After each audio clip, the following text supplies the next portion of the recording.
Bienvenidos a la primera parte de la lección número 10.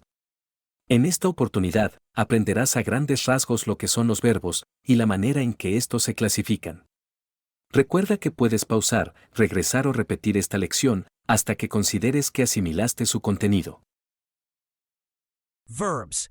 In a sentence, the verb is the part of the predicate that represents the action that the subject performed, performs, or will perform. There are so many verbs that it would be impossible to mention them all in a single lesson.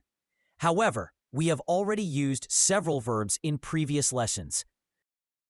Verbs can be classified as follows: main verbs, auxiliary verbs, regular verbs, irregular verbs, modal verbs, phrasal verbs, dynamic verbs, and stative verbs.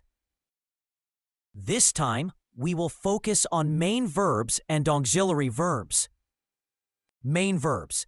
This type of verb typically shows the action or state of being of the subject. Main verbs can stand alone, or they can be used with an auxiliary verb, but by themselves, they express the nature of the action.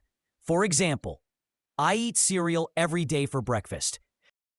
They run together on Saturdays in the morning. We walk 1 kilometer per day. As a grammatical rule, when conjugating the main verbs in the present tense with the pronouns he, she, it, a letter S must be added to the end of the verb, which is not the case with the other pronouns. For example, he works in a science lab in Canada. She only drives her car on Mondays. This machine stops automatically after 20 minutes. This grammatical rule only applies when conjugating main verbs in the present tense, and not when conjugating them in the past or future tense. Therefore, it would be incorrect to say, he will start working next Monday. Instead, the correct way to say would be, he will start working next Monday. Also note that when conjugating main verbs ending with the letters H, O, S, X, and Z with the pronouns he, she, it, the letters ES must be added to these verbs at the end. For example, Maria always washes her hands before eating. Carlos does his job very well. Bob kisses his children every day before bedtime. Mike watches the news while having breakfast. He fixes his car without help. As for the main verbs that end with the letter Y, if there is a consonant before this letter, when conjugating them with the pronouns he, she, it, the Y must be replaced by the ending IES. For example, I study, he studies. We apply, she applies. You fly, it flies. This would be the case when conjugating the pronouns he, she, it with all verbs that end with Y but have a consonant before it, such as cry, cries, deny, denies, reply, replies. Auxiliary verbs. These verbs, also called helping verbs, are those when they are combined with a main verb, the tense of that main verb change. Among these verbs we have verb to be.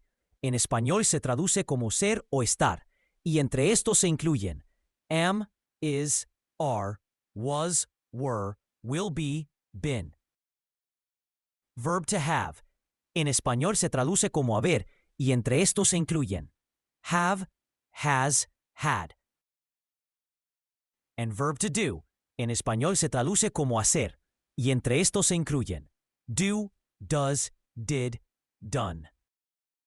It's important to know that when we use an auxiliary verb with the pronouns he, she, it, we don't need to add the letters S, ES, or IES at the end of the verb.